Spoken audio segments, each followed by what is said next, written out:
Hello, this is Johnny JSD Arms, and today I'm going to teach you how to field strip an AR-15 for cleaning. Is the cleaning gear. A lot of people use these rods. The reason I don't use these rods is because it damages the barrel over time. Like so, you can see there, it's rubbing its metal against metal. It actually rubbed the paint off. It's not good for your barrel. I don't use these. The only time I use these is for the brush that it's supplied with. It goes on like that. It's the only time I'll use those. But what I use instead of the cleaning rods, the military uses cleaning rods. I don't like cleaning rods. I use this. It's called a bore snake. Let's unravel it. Now, with this bore snake comes little pieces of, I believe it's brass or either copper, wire in there. So it helps clean it better, and then the rest is cloth. It'll help clean the barrel. You put it down obviously the tip of the barrel and snake it through. So your kit should consist of a good bore snake. I always have extra Air Pro in my kit because I bring this to the range with me, and a speed reloader. But you don't need the speed reloader or the Air Pro. This is the handle that goes with this, with the handles. Oh, it's right here. The cleaning brushes. This is a chamber brush for the AR-15. You got to have a chamber brush. It helps get into the chamber. That's really hard to get into. It also goes up into the barrel. Also, you'll need a standard 22 caliber bore brush. I use this to get into the muzzle. I don't go past the barrel. Like I said, I don't use the cleaning rods to put in the barrel, but this is very good for cleaning the compensator and so forth. And then all you really need is one pick. I usually use the straight pick, but if you're getting hard to reach areas, use an angled pick like such. This kit was originally in this, and it was I can't remember what brand it was, but I didn't like the case just because it's Army camo, so I switched over to Coyote pouch. I believe it's an admin pouch, but it works really good for what I need it for. And another thing you'll need is CLP. It lubricates and protects. Also, you need some cleaning cloths and some cleaning stars as well to get up into the chamber. You don't absolutely need the cleaning stars, but you will definitely need some cleaning cloths. Also got extra in there. That's pretty much the basics you'll need for cleaning. Are CLP pad or cleaning pads, something to wipe them down, CLP, a bore snake, and a brush. Now, a lot of time I just use a toothbrush, old toothbrushes and stuff like that work great. Work just as good. And that is the minimum cleaning gear you'll need for an AR-15. So let's get cleaning. First thing that needs to be done is pop the pins over. There's one. There's two. Pull them all the way back. Separate the upper from the lower. Set the lower down for now, and take your upper. Take the bolt with the charging handle out of the upper.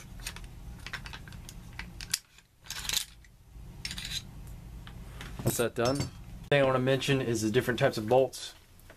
There's the different plates you can have, different plated bolts, standard phosphate coating. This is a standard phosphate coating.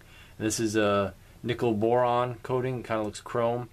What I've heard is that it is more lubricated due to the coating, and it actually does work pretty good.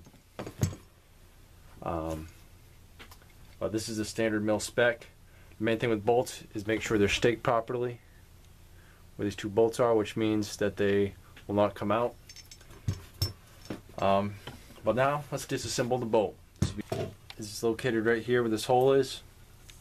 Right here is to take this out. Usually I use a small pick, get around the circle, and then pull this small pin out.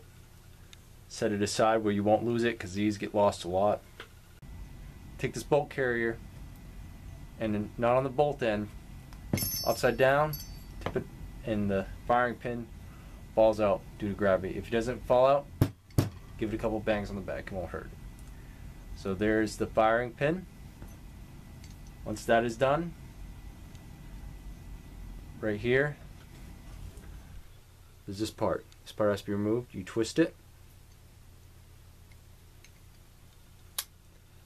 Twist it, I usually use my thumb. You twist it. Twist this part so it's even. And then it'll fall right out. As you see, it's in my hand. As you can see, it's this part right here. Came from right underneath the gas key. Then you pull the bolt free. This is considered the bolt. This is considered the bolt carrying group with the gas key. You want to leave the gas key on, don't disassemble the gas key, because then you'll just have problems. Now we're going to set the bolt carrier group aside. We're going to focus on cleaning the bolt. Now that we're going to clean the bolt, let's grab a brush. Set the bolt down for a second. A lot of people put too much CLP on here, or a cleaning product. All you need, I know with CLP, is this. 1 drop. Take our bolt. The main areas we want to focus on is where the carbon buildup is. With this bolt, it's very easy to see where the carbon buildup is, but the carbon buildup is around here. It's right around this area. Right here. So, and also around here. So we got to clean up there, up here. And a lot of the times, what comes in handy, as I failed to mention, you don't need them. Q-tips are very good to help clean it as well. But we already got 1 drop of CLP, so now we're going to scrub the whole bolt down.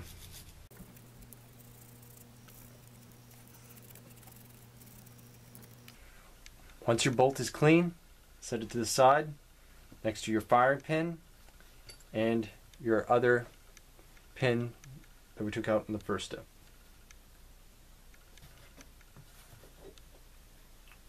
Next thing to do is to tackle the bolt carrying group. First off, same thing. There'll be a lot of carbon buildup in the forward portion where the bolt is and on the gas key. Make sure you get underneath the gas key as well, in this area, and also the forward area, and in the inside where the bolt once was. So let's scrub it down.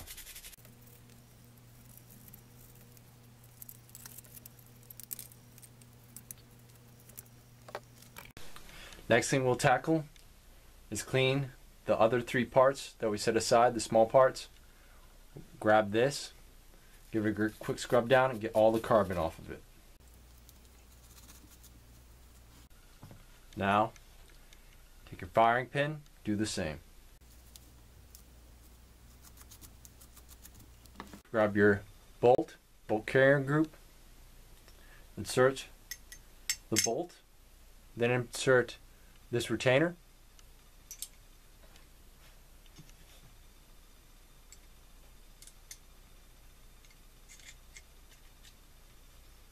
When you insert this retainer, when you insert this retainer to retain the pin, twist it so that way it looks like that. Now that'll line that up with the hole there. Grab your firing pin, push it in the back hole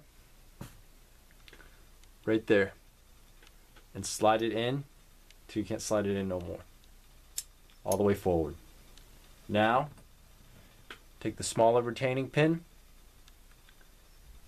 put it back in the correct place, which is right here.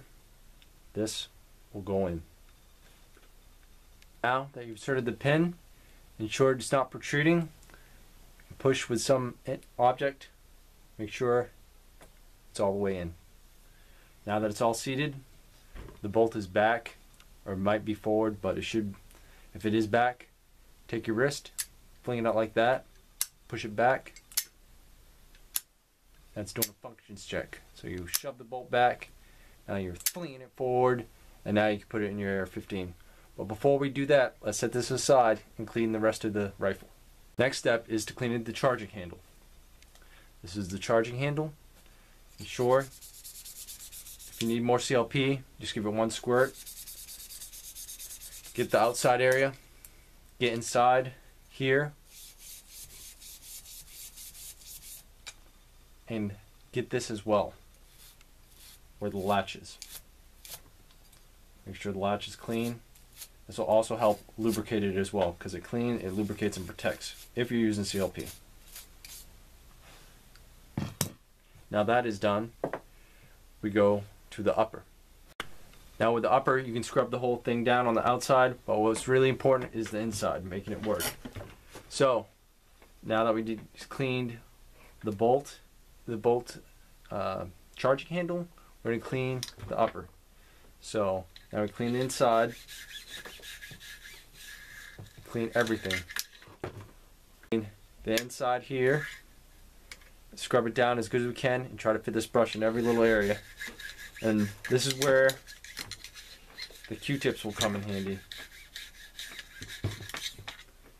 You don't need them, but it's highly recommended. So now I'll scrub the upper.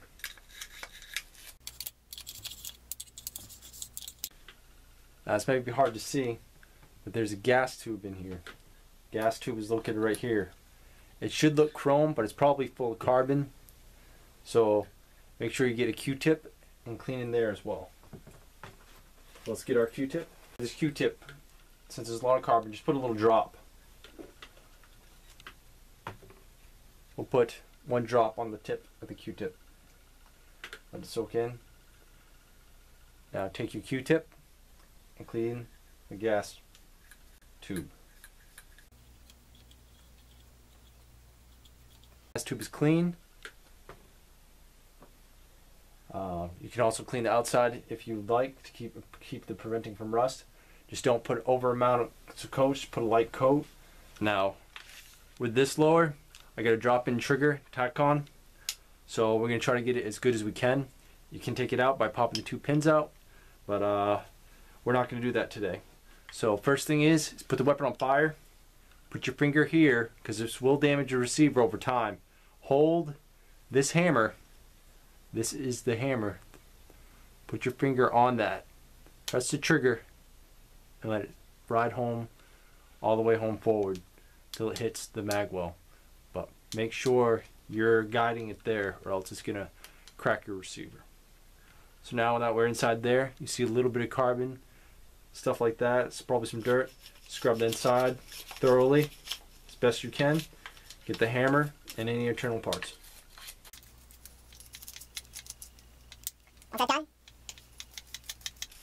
Once that's done, now put it back on safe, so that way we don't forget to when we assemble a rifle. You can clean the outside, like I said, but one place that's usually forgotten for functions problems is the mag well insides, because there's dirt and stuff like getting in there, debris. Now clean that as well. Now once that's clean, we'll move back. That's clean. Move back.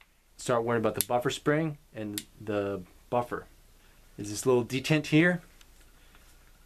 There's a detent right here. You gotta push this down.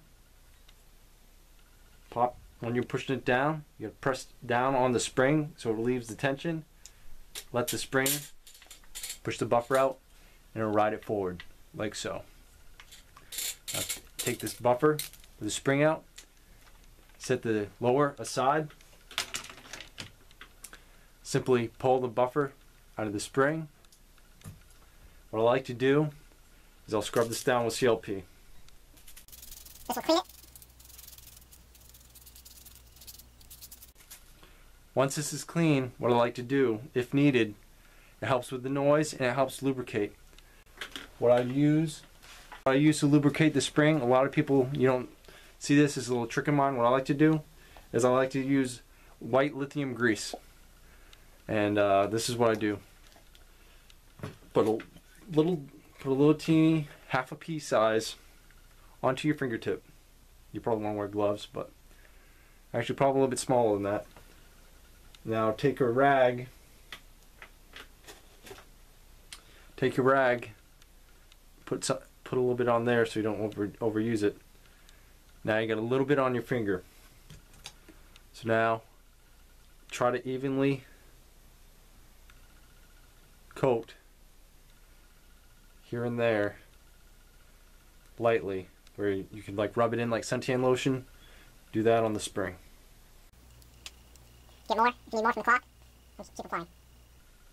Like I said, you don't want too much on there because it attracts dirt. So just put it a little light amount On the whole spring. Once that's done, just give it a quick wipe with your hand or a cloth. You'll see that it's shiny, has that lithium grease on it, and now it's good to go. Now, also with CLP, everything with this rifle I usually clean with CLP. Clean the buffer, clean the whole buffer till it's clean.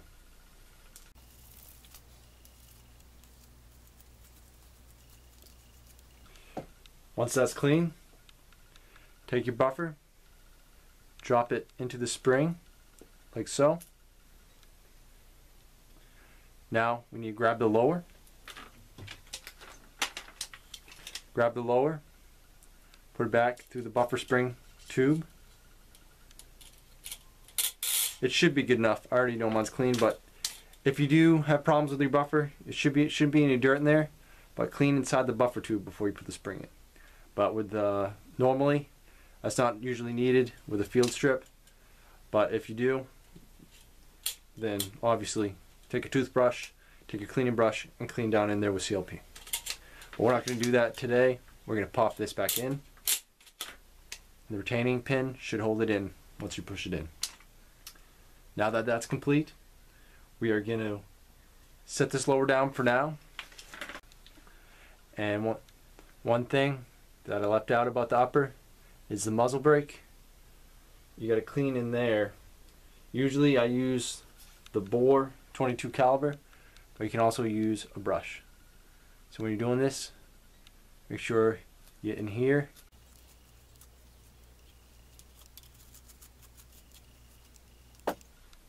Now that the muzzle brake is clean, we're going to run a snake through this. What I like to do to the snake is at the end, it's a little fat here. I like to put two drops of CLP on each side. So 1, 2, and then I flip this over. 1, 2, and that gives it just enough CLP to run through the bore to get the bore clean. So now we take the end of the rifle, put it through the muzzle brake and into the barrel. Now all you do is pull on this, so it's through the barrel, and pull the snake through. I like to do a minimum of 3 times. So you pull this all the way through and out. Repeat the process as needed. Now that the bore has been cleaned, the muzzle brake has been cleaned, it's time for assembly. So take the charging handle, and it is different than disassembling, because there's certain little tricks and little finicky parts on the AR-15 you have to make note of. So the charging handle should be 2 little slots like that. You see that little right here, a little bit wider. It's not, totally straight. So find those holes by just pushing it on the upper. Should snap in. Take your bolt. What I like to do is I usually just push down, and then, like I said, put the bricks forward for functions check. It should make a clicking noise. Now take your bolt, set the gas key on that slot, and push forward with the charging handle. Now the charging handle and the bolt carrier group is forward. It's time to grab the lower Now that we get the lower, we'll set it on the upper, like that, and push the pins in. Front pin and usually rear pin work the smoothest. I don't know why. It might just be my rifle, but pretty much that's what I've always experienced. Try to put the front pin in first, the back pin in last. And then close your ejection port cover so you won't get dirt in it. Rack the bolt back by grabbing the charging handle. Shouldn't hear any grit or anything like that. It should be really smooth. Now it's time for a functions check. So now that we've cocked it, we gotta hold, check, pull this back, visually check again just in case, and then physically check with your finger, sure there's no round. Because now we're gonna do a functions check to ensure that the safety is still working. So let's send the bolt forward. Send the bolt forward. Now we're gonna keep the weapon on safe. Put our finger on the trigger, pull the trigger. Have this pointed in a safe direction where you know nobody is located. Even though you checked there's no round, it's still part of the safety rules. No, the hammer's not going forward. Safety is doing its job. So let's put it up to fire and dry fire. When you dry fire, you pull the trigger. Don't let go of the trigger. Keep your finger on it. Now it's kind of weird because I'm right-handed. Let's see if I can even do it. Pull down. Cock it again. And then let go. Now that you cocked it again, fire. And then you shouldn't hear a clicking noise. Now let's try cocking it again. Placing it back on safe. See if it fires. Which it does not. The fire selector switch is all good. The safety's all good. That means everything is good to go with this rifle, and it's ready to bring back to the range, all nice and clean. This concludes my video of the field stripping and cleaning of the AR-15 rifle. If you have any questions, comments, down below.